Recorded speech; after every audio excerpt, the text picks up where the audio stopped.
There is a difference between sorry and excuse me.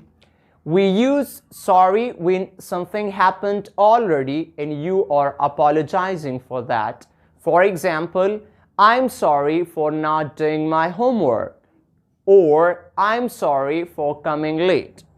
And we use excuse me when you want somebody's attention. For example, excuse me, could you please get aside? Or excuse me, could you get aside please? Okay, so sorry is used when something happened already and you are apologizing for that.